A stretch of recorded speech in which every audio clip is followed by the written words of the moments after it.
So, yeah, hello and welcome everyone for being here in big numbers. I'm really excited about today's program. We have a number of student presenters who will talk about their experiences participating in the MU Civil Rights Pilgrimage, which took place back in January. Yeah, my introduction is very brief. I passed out some paper slips, so if you're interested, you can put down your email address. I can add you to the super subscriber list. That's what those are for.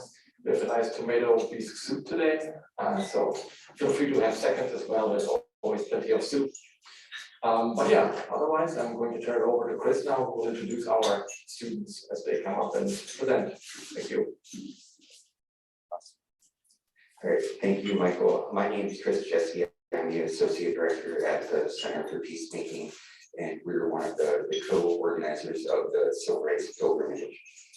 We have Dr. Cedric Barros from English here, Serena Jamison from the Office of Black Student Initiatives was also with us, and we had also administrative participant Chief Hudson with us on the trip for her participation in the Asian Colleagues program. So we'll go ahead and jump right in to the presentation. We'll have some of the participants come up to share about the experiences of the trip. And hopefully we'll have some time at the end for some synthesis and questions and such. Is Quan here yet? So, okay, we'll go ahead. So we started at Marquette, and we have this story map that's available online that we can share. It shows all the steps of the pilgrimage. So we'll go through this, but we're not going to talk about every stop along the way. So we started at the America's Black Holocaust Museum. We went to St. Louis on the way to Memphis. And then we spent some time at the National Civil Rights Museum, and we're going to have Nathan come up now to talk some about the time that we spent in Memphis.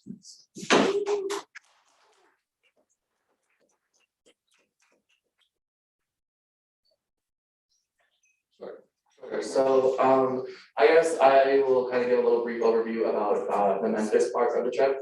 Just a little bit more about myself, though. I am a first-year student on campus. I am a triple major in international affairs, political science, and peace studies, and I do work as an intern at the Center for Peacemaking as well. I am currently actually wearing a shirt that I purchased at the National Civil Rights Museum for one of their main focuses, which is racism, which is a very big topic right now. Apart from the National Civil Rights Museum, which is the Lorraine Motel, which is the site where Martin Luther King was killed, we also made a few other stops in Memphis. The first one of those being the I Am a Man Plaza, and the I Am a Man Plaza was a very quick walk around right downtown. The weather conditions were very fun. It was very much like we were outside right now when we went down there. So as much as we felt like we were trying to escape to some warmer weather, it tried to follow us along, which was also very fun.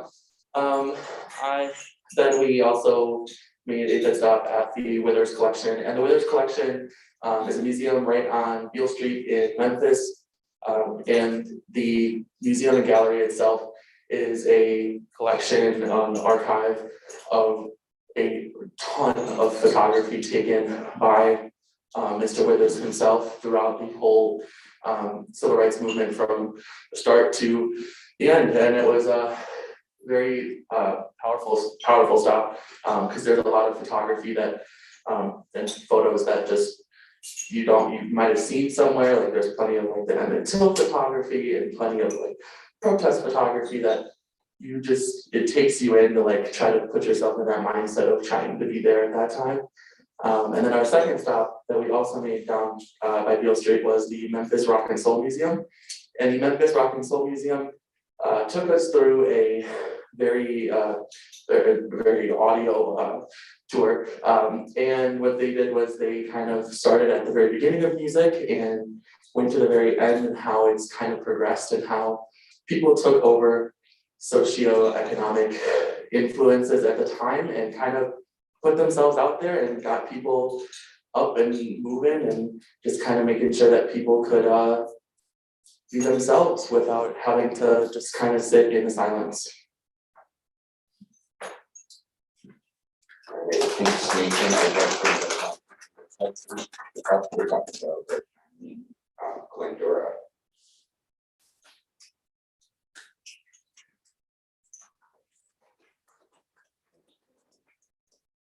Good afternoon, everyone. I'm gonna just put my phone here.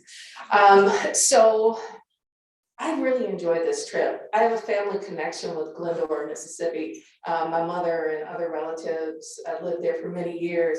It's interesting, I learned this during the trip. The summer of 1955 is when Emmett Till was killed.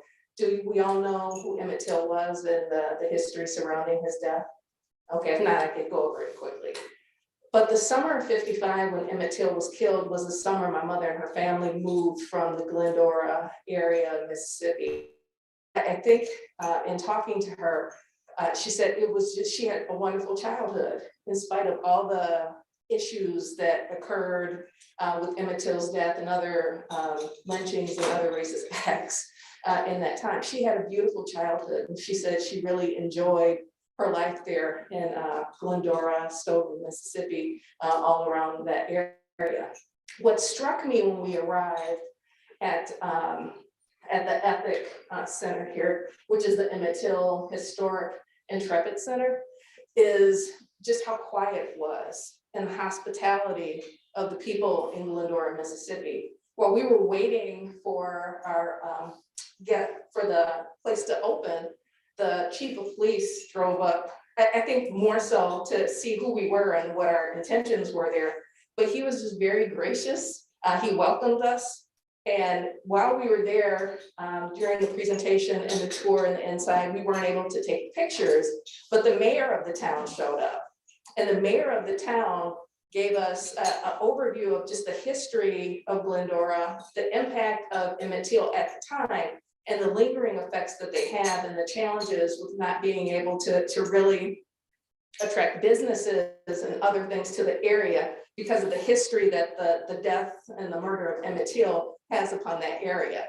So it was just really, you hear about Southern hospitality. I think that we had the privilege of really seeing it during our time there. So if you have a picture of it. So while we were in Glendora, we went to the site of the store owners, J.W. Milam. I don't know if it's Milam or Milam, but anyway, we went to the place, their store, which is still there in Money, Mississippi. But what I believe the owners have done, because they don't want that history preserved, they refuse to sell the store. And it is in such a dilapidated state that there are vines everywhere, and the building just really does not look like what the store looked like at the time. And there's no way it'll ever be preserved. And that to me was so powerful in showing how people feel about the racism that occurred there, that they just want it to go away and hide it. And they don't want to allow us to preserve that so that we learn from it. And then we're able to share the stories with young people who are growing up now so they can understand and know what went on at that time. Yeah, that's the building. And wow, isn't that terrible? It's terrible that we're not able to preserve it. But I think, like I said, it sends a strong message. Thank you.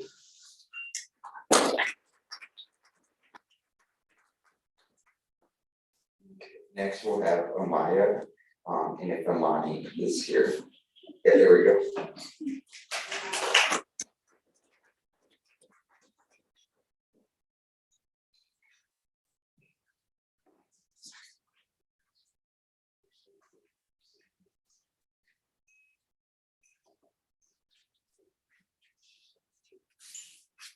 Hi, I'm Amaya. I'm a freshman studying political science and social welfare and justice and criminology with a minor in Spanish.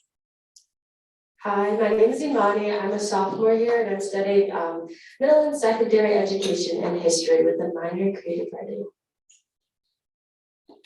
This was one of my favorite museums on the trip, and I thought it was, overall, the trip was a very transformative and emotional trip. I liked this museum one of the best was because of the interactive activities, and it made it feel as if you traveled back in time and got to experience what it was like being a person of color during the 50s and 60s.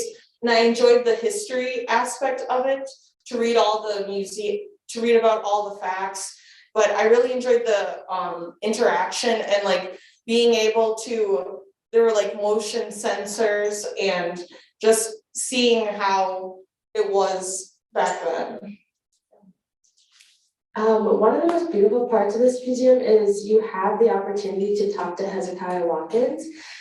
He was the youngest freedom rider, and he actually works at this museum, and he comes in all the time to just talk about his experience, and all the participants that are there, everyone who goes to the museum, he's able to talk to. So I fortunately had the opportunity to sit down and kind of speak with him about his own experiences, especially for someone like me who's going into history education, who is going to be teaching a lot of this content to students. I really wanted to get his opinions on how history education is taught today.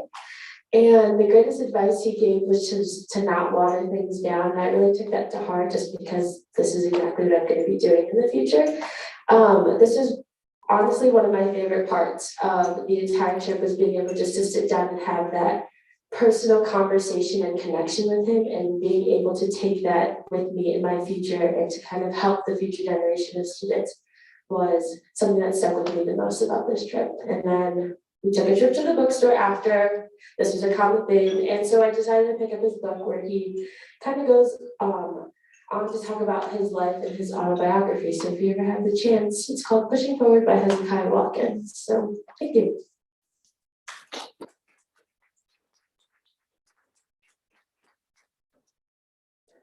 Thank you. Now we'll have Emily come up to talk about our day in Selma.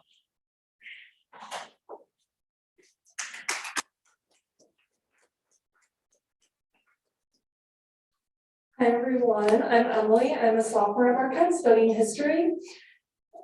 So when we first arrived at Brown Chapel in Selma, I have to admit I was a bit confused. The meeting place for the Selma to Montgomery March was set in, the meeting place for the Selma to Montgomery March that won real, actual voting rights for African Americans was set in a residential neighborhood that was very quiet and seemingly relaxed. And as we embarked on the short walk from the church to the Edmund Pettus Bridge, I was even more struck by the silence. The Selma Street leading up to the bridge was deserted. As we walked up to and across the bridge, I could not stop thinking about the intensely violent and graphic images of police wielding billy clubs, Amelia Boynton's beaten body being held up by other aching bodies, and John Lewis being attacked by a police officer. These images are what I've always seen when I thought of Selma. This is why I was so shocked to see how quiet Selma was when we visited. This juxtaposition shows the impact of the marchers. We Marquette students were able to cross the Edmund Pettus Bridge in silence, without disturbance, because of the marchers in 1965 who put themselves in danger. This realization hit me as I finished walking across the bridge. The weight of the march's impact is still heavy. The bridge, which is named after a Confederate soldier, holds horrific historical scenes, yet these scenes are pivotal to the passing of the Voting Rights Act of 1965.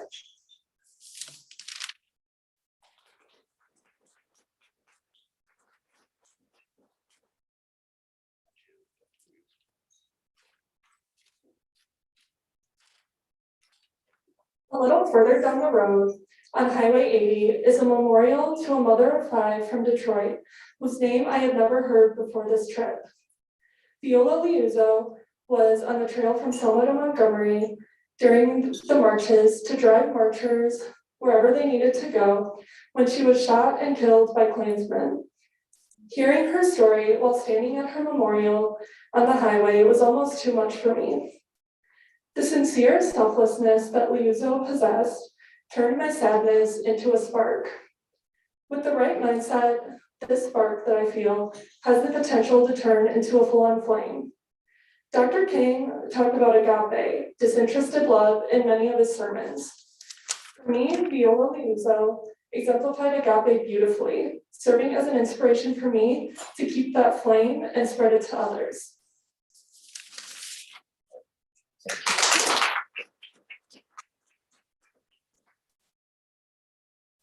So we made a lot more stops. If we're gonna skip over here, we'll invite Benjamin and Serena up now, as we made our way into Montgomery, and eventually to the National Memorial for Peace and Justice. Hello, I'm Benjamin Lindsay, a PhD student in history here at Marquette. And this was my second visit to the National Memorial for Peace and Justice. I had previously visited in July 4th of 2021. And if you haven't been, I would invite all of you to go. Words and images hardly do it justice. During my time in studies, I've been to 2 Nazi concentration camps, Regensburg and Sachsenhausen. As you can imagine, those visits were emotionally taxing, as it is an example of the worst of humanity. But in its way, visiting the National Memorial for Peace and Justice, as well as the Lorraine Motel, impacted me in a much more personal way. As I walked through the memorial, I sought out the counties I had lived in throughout the South, 5 counties across 3 states. In each one of those counties, a lynching had occurred, sometimes more than one. Lynchings were not always done in privacy. Many times they were done very publicly, on display, in almost a carnival atmosphere. There would be concession stands at times. Photos would be taken and shared as souvenirs. Pieces of the body would be taken. And it is how it impacted me so personally was I realized that this were my ancestors who were the perpetrators. If they were not the perpetrators, they were part of the silent majority who sat around and viscerally approved this by their silence and the fact that they did nothing. And as we see calls to ban CRT, to halt the teaching of these things, we are in a moment where that silence continues, or it's being challenged. And that was what I took away, was that while I was not there when this happened, it is my responsibility to face up to these and help with the healing that goes on. Thank you. Hello, everyone. My name is Serena Jamison, and I'm a master's student in the English department here at Marquette. To be quite honest, this was one of the sites that I was most hesitant to participate in because of the violent history of lynching in the United States. But understanding that in order for us to heal from our past, we have to acknowledge that history in order to truly heal and reconcile our differences. So as I went through the monument, I had a very visceral response to the amount or the vastness of lynching, not only in the South, but also in the Midwest and the North. And also towards the end of the museum, but I know this was a duplicate scale pieces of the monument, was there for counties to collect and accept, to acknowledge that these lynchings happened in their histories, in their places. So it's just a constant reminder of, history is not separate from our present. In order for us to truly move forward, we have to acknowledge and push towards true reconciliation.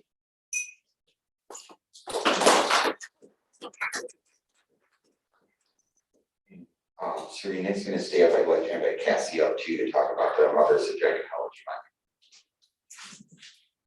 So also in Montgomery, Alabama, we had the opportunity to go to Mother's Gynecology Monument, which was created by Michelle Browder. And our experience there, the monuments were actually covered because of a tornado warning that happened. So in order for us to view the different monuments, we had to essentially unveil the 3 women who were experimented on without anesthesia, without their consent. And for me, this was a piece of history that is not told. We always talk about the scientific, advances that we have, but we never stop to really question who were the people who were sacrificed for these advances. So it just reminds us of how even today, Black women are more likely to die in childbirth or not receive proper health care because of this idea that their bodies are superhuman and can be essentially tortured because of racist ideas and ideologies attached to that. So it was a beautiful piece for me because yes, this is a painful history, but the way the artist acknowledged and honored these women, shows that despite all of this, we're still here and we're still rising. I'm gonna echo a little bit of what Serena said. My name is Cassie. I'm a sophomore at Marquette studying poli-sci and sociology. This part of the trip was really inspiring to have witnessed. The monument itself was so powerful. And there are some statues that are relatively simple in their design. This is not one of them. Michelle Browder, the artist, she shared with us every single detail of the piece, giving us so much history about the things that she went through. I was very privileged to be able to hear that from her directly. She shared a lot of things about how the names of trailblazing Black women like Lizzo and Ida B. Wells were basically like welded onto the figures. And then she also shared her own experiences of developing a monument. She learned how to do this in just 2 months. She traveled all the way to San Francisco and back to Montgomery. I can't imagine doing that in 2 months. I just thought just the amount of I don't know what the word I'm looking for. She's just so dedicated to making sure that this existed. Marion J. Sims, the man who experimented on these women, he has a monument dedicated to him at the Alabama State Capitol. So I was really inspired to just, have her so dedicated to making sure that that piece of history was not lost and that their names were heard, and Arco, Lucy, and Betsy. And again, the statues were covered with a tarp, and we all lifted to hear and see them, and just being able to hear firsthand from her, especially just from an artist about their craft that they're so passionate about, is a privilege. And Michelle Browder has forever changed the way that I, as a woman, view the narrative around the field of gynecology. So, thank you.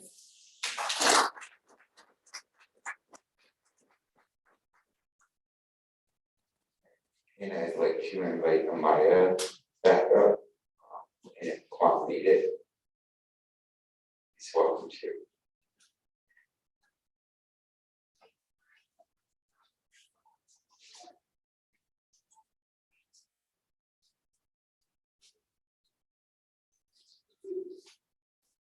And this was one of my other favorite museums, the Legacy Museum. And this was also in Montgomery, Alabama.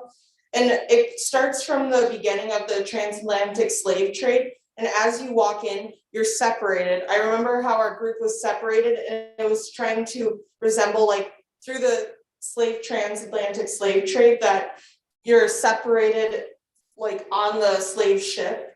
And then when we walk in, there's water and it's all swishing around, and you see these statues of people who are dying from the ship. And I thought it was just a very interactive and immerse yourself within history to see this is what people went through. And then it goes into the Reconstruction era of, first slavery, and then the Reconstruction era, and then it goes into the 1900s, and it talks about, and it goes all the way through the progression of the transatlantic slave trade to modern day, to mass incarceration. And this one really stuck out to me because of, once again, the interaction piece, because we had motion sensors and also the holograms, I believe, where you got to talk to people who, as if you were talking and hearing their stories. It was just really interesting to hear the narratives behind the people. You hear the statistics, but you never get to hear the stories. So I thought this was just a very, very cool museum to be able to get to the chance to go to. And then it talks about mass incarceration, where you got to pick up a phone call and people told their stories of why they were in prison. And just that was very eye-opening to me to hear why people were in prison and like hear the mass incarceration rate of Black men and of Black women. And then at the very end, there was, I believe, a reflection or peace room in this museum, and it had all these pictures of Black men and women who made great advancements in history. And this was just really moving to see how far we have come and how much further we have to go. So thank you.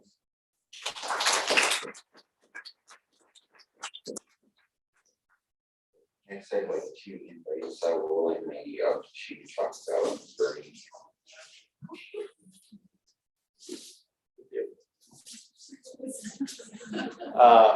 Buenas tardes, good afternoon. My name is Saul Lopez. I am a second-year PhD student in the Educational Policy and Leadership program here at Marquette. And we're going to talk a little bit about Birmingham, which was the last stop of the trip.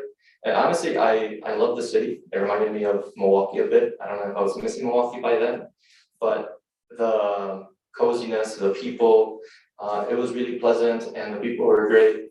And the first stop was the Birmingham Civil Rights Institute, which I think was really helpful because it kind of gave us an overview of Birmingham from the very beginning in the 19th century, the creation of it, all the way to how it garnered the name Birmingham because of the 60s and all the bombings.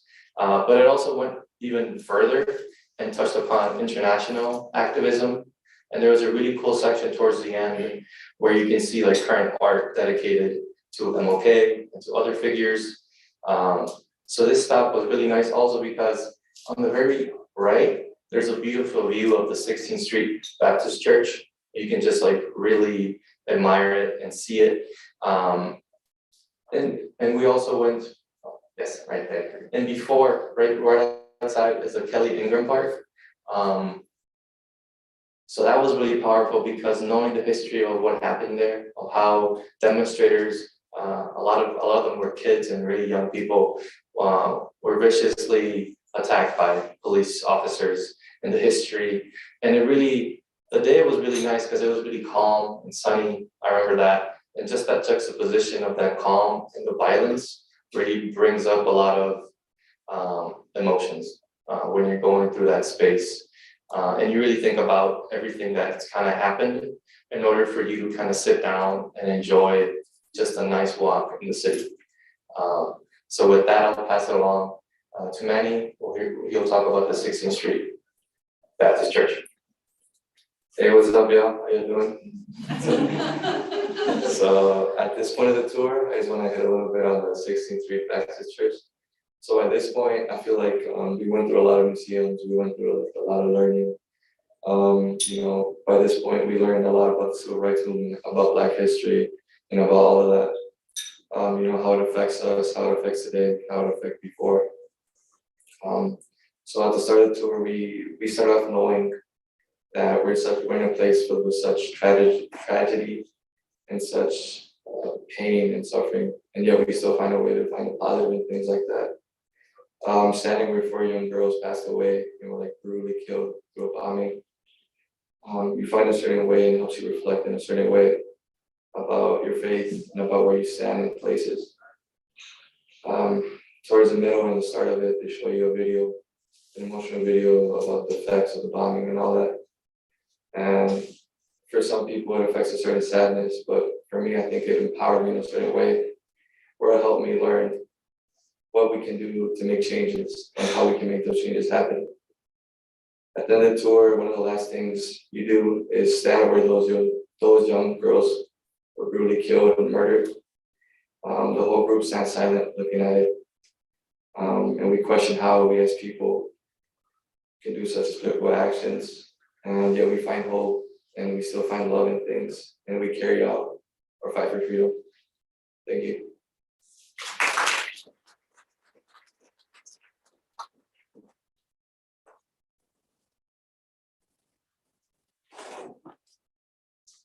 All right, thank you. So I'd like to now, we're gonna transition into, talking about some of the themes of the trip. So, the pilgrimage had three main themes. The first was really exploring civil rights history, the second was the deepening of faith, and the third was exploring personal discernment. So I'd like to invite Serena back up to talk about, learning about civil rights history and the importance of this. I'm back.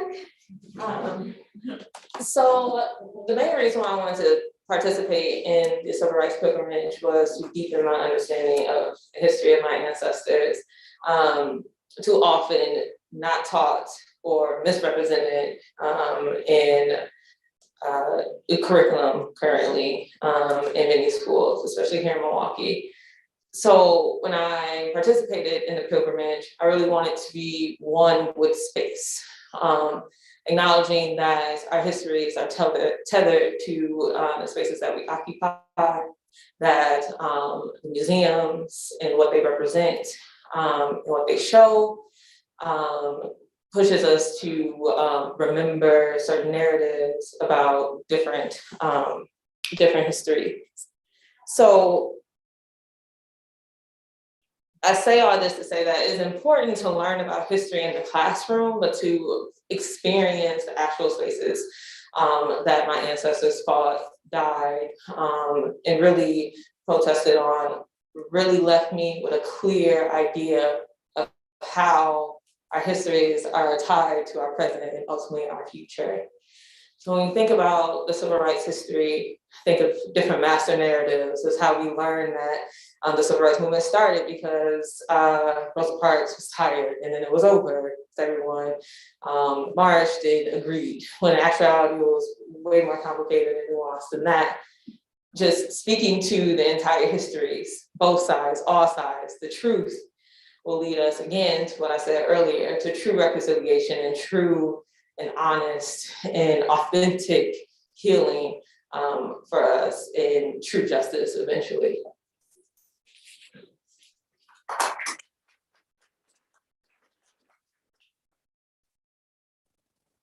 Now I'm gonna try to play a short video from Paige, who was also on the trip, but she wasn't able to make the time to, and she's gonna talk about the impact on her faith. My name is Paige Scheffler and I am a junior here at Marquette. I am majoring in peace studies and double minoring in social welfare and justice and theology. This trip was something that I still cannot stop talking about to anyone who will listen. To me, it not only shapes a lot of how I view my faith as a foundation for the work that I do, but it's just a source of empowerment and a means to switch this narrative that we're given of oppression and looking at this resilience that persists despite continuous and perpetual violence and oppression against people of color, specifically Black people. I believe this trip has definitely strengthened my faith. It really shows the power of the church to really make change when it acts in solidarity and allies to the people who are marginalized or oppressed within our society. I think churches have this unique ability to bring people together and unite diverse peoples with different beliefs and different values who look different from one another into a shared place of faith and love and respect for one another when it's done right. And during this movement, we saw a lot of churches that did it right and who took up the call to fight against any injustice that says that someone is less than or is less loved or deemed less worthy than just because of how they look. And so I think to me it was encouraging to see that it is possible for the church to make such an impactful change within our society.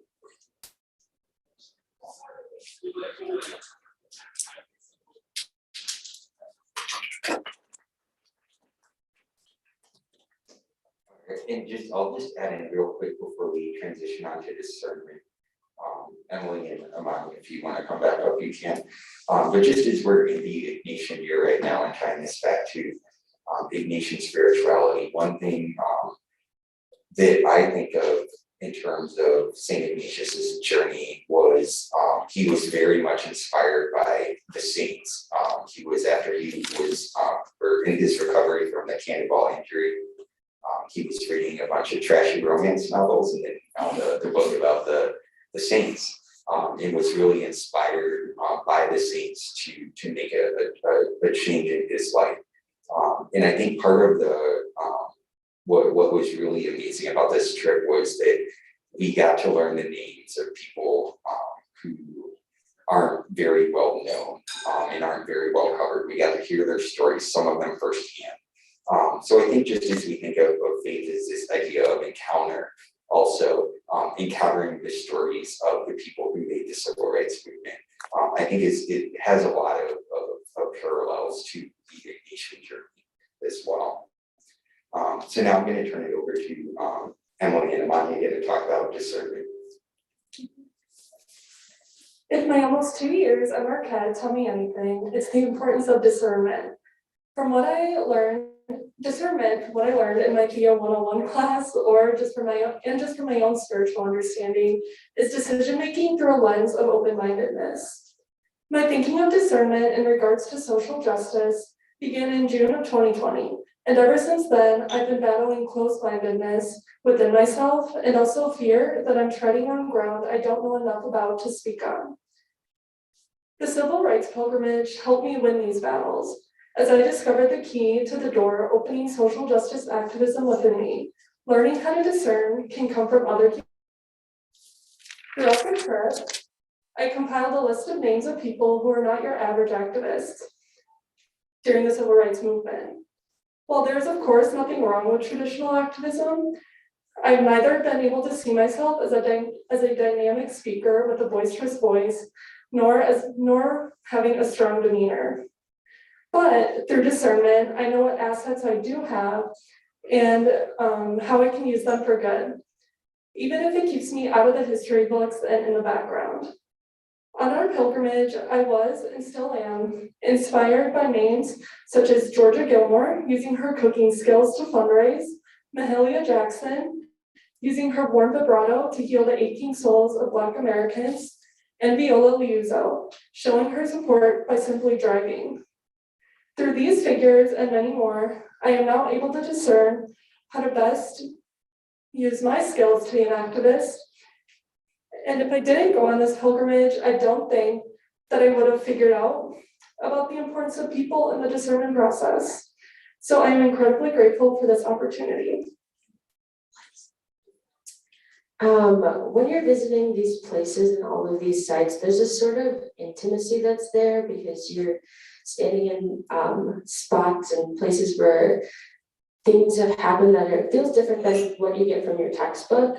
It forces you to feel every emotion, you hear every sound, you see all of these actions and decisions. So a big part of that is being able to understand other people's perspectives and point of views. And I think that connection to perspective is really important on this trip.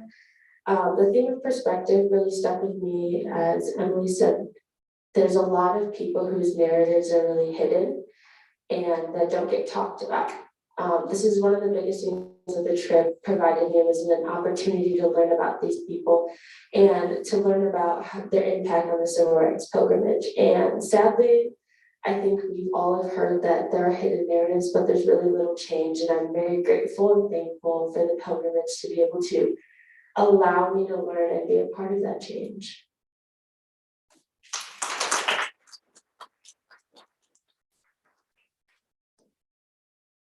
Thank you. So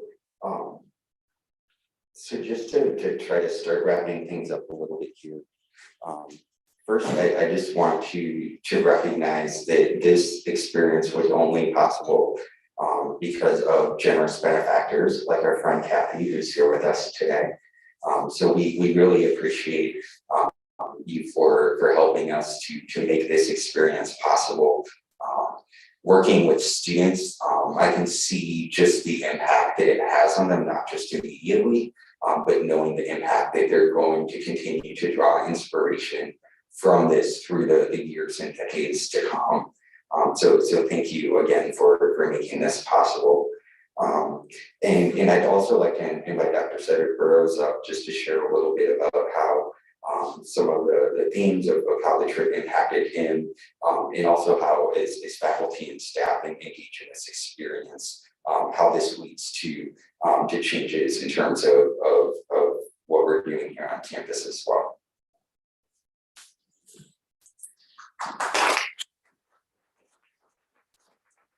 Good afternoon, everybody.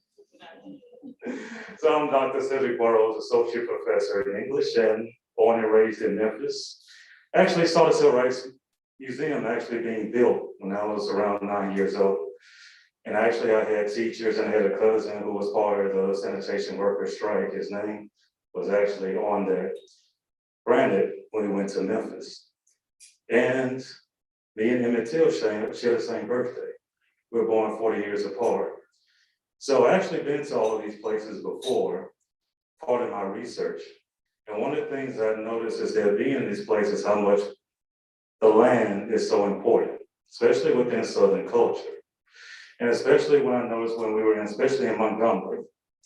But we were right by the Capitol and we saw one pillar for honoring Jefferson Davis. And the first time they played Dixie.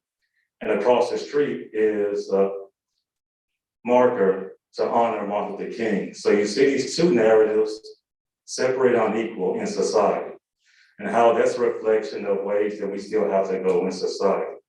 So to think about these memorials and these museums, you think about resistance, how they are able to tell their stories in the midst of all the tragedy, but it's also not their whole story either, because there's also a lot of thriving communities that existed beforehand that were destroyed, but then how they resurrected to share the stories for other generations.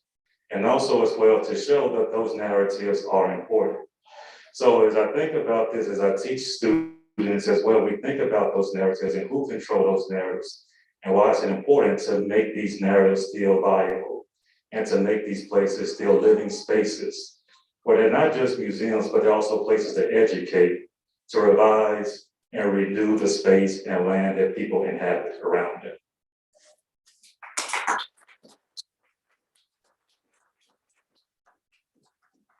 Thank you. So now we'll transition over if anyone has any questions. I don't know, maybe if some of the participants can all come up and we can take any questions that people have.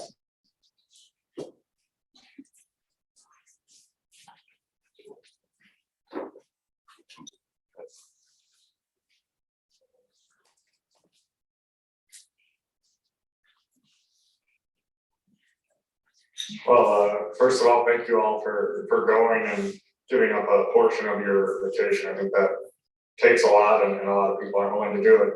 I was just sort of curious if one or two of you might talk about what were some of your sort of hesitancies or concerns going on the trip before the trip, and then how did that sort of work itself out?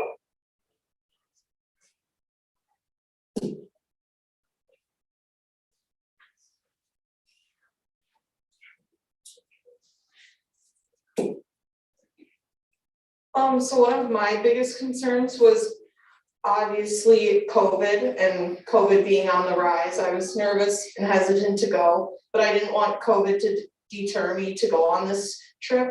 And another was in school, I remember always like feeling anxious and uncomfortable talking about all these horrific pasts. And so I was nervous to like go to the lynching sites and certain memorials to see it. But I think it really just changed to, in order to learn about history, history isn't just all the great things. We need to be able to hear the hard truth. And I just think that I wouldn't change it for anything to be able to see all the memorials, even if it was hard for me to see.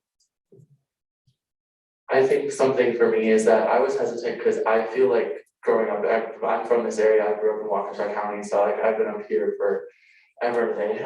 But like all of my family roots are from the South, and I just feel like living up here, there's a lot of like misinformation, not enough education.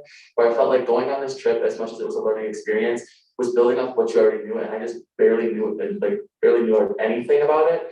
I just felt like if I were to go, I wouldn't get, I would be like too much information was pushed on me that I wouldn't be able to retain a lot of it. But then when going, I mean, I learned about a lot of things. So freedom fighter movement, I never learned about that in school, or like other little side little movements, or even little names like what Emily was saying during her discernment part. But I mean, with all that in mind, I feel like we need to open ourselves up to more of those hard conversations in life and throughout community and stuff like that. And I feel like going on this trip has definitely opened me up to more of those conversations and become more knowledgeable on the topics at hand.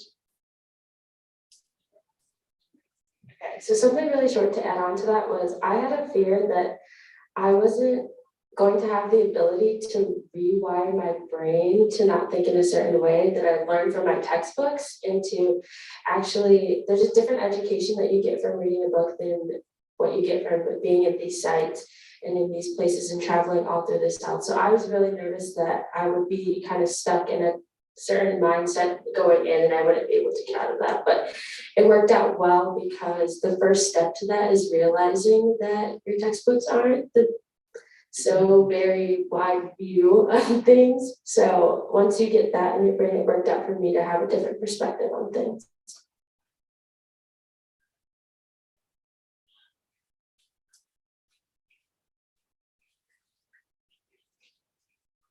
So with all of these days being, I imagine, very long and very mentally and very emotionally draining, was there anything once you guys kind of were back in the vans heading on to the next location that you guys did to kind of process everything that you had seen, or is there anything that you did to sort of, I don't know if you guys were just like relaxing, like listening to music, was it just kind of constant discussion about what you had seen? So what are kind of some of the ways that you guys were able to process and take in everything that you saw, while also giving yourself that break to kind of emotionally recover for the next things that you may experience on a pilgrimage?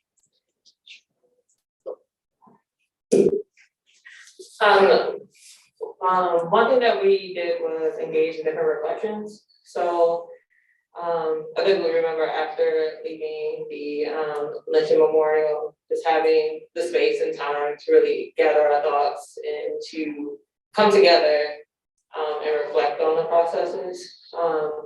We also had opportunity on one of the Sundays to have space for faith, whatever that looked like for the different individuals. So there were definitely times where we could process. Some of the reflections were optional.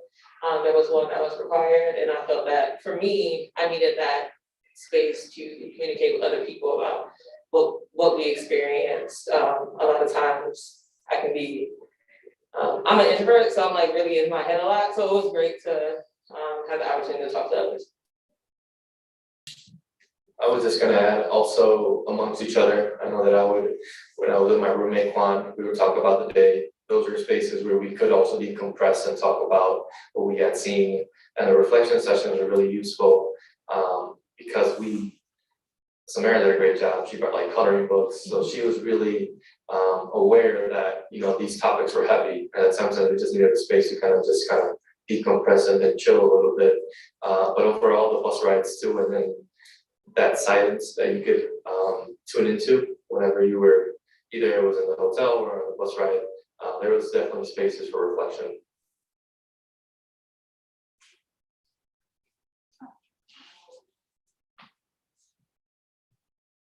A lot of us participated in journaling as well, which was extremely beneficial. I personally haven't journaled much before, but a lot of us would get right in the bus after we'd gone to the museum and kind of just write down all our thoughts and feelings. And then we would have share out sessions on the bus and reflective questions. And all the advisors were extremely cautious and aware that these are like emotional things. We don't have to talk it out if we don't want to, gave us time to think through things. So all those just really helped us to reflect on those experiences, which it's kind of forcing us to talk about it and journal, but I don't think I would have gotten what I did out of it if I didn't do those things.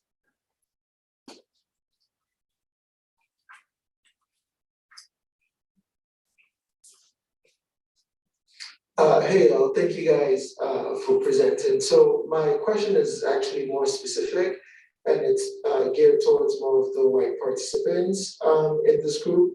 So knowing how transformative this experience is, but then also knowing history about the United States. I heard a lot about, silence, reflection, discernment, activism. So I'm curious to know, how does this experience, this pilgrimage, actually inform your notions about, plugging into activist work, or like, bringing in people to hear more about the story, but how does it extend beyond your personal, experience and discernment, but how do you plug other white folks into it? Because I think, historically, when white students or people engage in racial justice work, it's very, very infrequent that it's a lot more solo work, right? But this work needs to be collective. Like, the people that you're closest to have to be at the center of these conversations as well. So how are you taking this knowledge from this experience, which is personal, but then transposing it, to the people that you have the most intimate connections with? Sure, so I'm gonna share first. So I actually, aside from like on campus stuff that I do, I actually own my own nonprofit with a group of friends called Suburbs for Equality. So we work on like education and advocacy on like from urban to suburban platforms. So learning about things that we might not hear of up here that are applied to other urban suburban areas. We like to see that kind of, what can we utilize to educate people in our area that we might not see on one side versus the other, regardless of if it's in Wisconsin or if it's in Alabama. So utilizing a lot of those things and utilizing a lot of these conversations that we've been able to have on this trip, I think it has helped me build upon future community facilitated discussions that I can produce within my own organization, along with being able to pull in more people who are not only affected by these things still, but also able to pull in people who haven't heard about these things and would like to learn about them. Yeah, so I think when me, Amani, and Cassie were talking with Hezekiah Watkins, the freedom rider at the Mississippi Civil Rights Museum, he said something that really stuck out to me, and that was that without all of the white supporters and helpers during the civil rights movement, they wouldn't have got very far. And that just reminds me that I have, as a white person, I have so much privilege, and I can use that privilege for good. It's not necessarily always going to be a bad thing. So that I don't really have any specific ideas for how I can be a better advocate right now, but that just really reminds me that, I do have power to help change the way things are. So yeah, just talking with Mr. Watkins was the best experience, because I learned so much about how I can help out. That's a great question, and it's something that I've been grappling with for a while. I grew up in the South. I'm originally from Kentucky. I lived in Tennessee, Louisiana as well. And when I graduated high school in the 90s, much of this history was not taught. It was all, war, northern aggression, lost cause stuff. So I have found that as I have been in my own classrooms, as well the TA and the teacher of record, it's pushing back on those, providing the correct narrative in the classroom, challenging the voices from the right when they bring this misinformation, whether that be at a conference or at a protest or wherever that is, and using, as she said, my privilege as a white male to be able to voice these things and not get attacked in ways that people of color are. Additionally, I think it is trying to be supportive in roles that do not put me in the front, whether that is just showing up in solidarity, being there and being silent, just being there with my presence, providing money, providing time, giving resources. So it is trying to inculcate all of this into something that is holistic. And it's something that I'm still working through. It's something that I'm trying to become better at.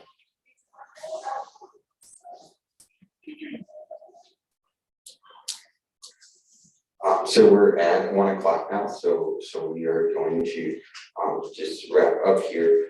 So thank you everyone for sharing. I think what this shows is that it's an important transition and that this is it's an ongoing journey that we're working on in terms of education, reflection and action, which is again very much within the Jesuit framework: education, reflection and action. We're planning to continue to offer this experience. So we hope that everyone here who wasn't part of it, that you'll consider signing up in the future and sharing about the opportunity with your friends. So if we can just close with a quick round of applause.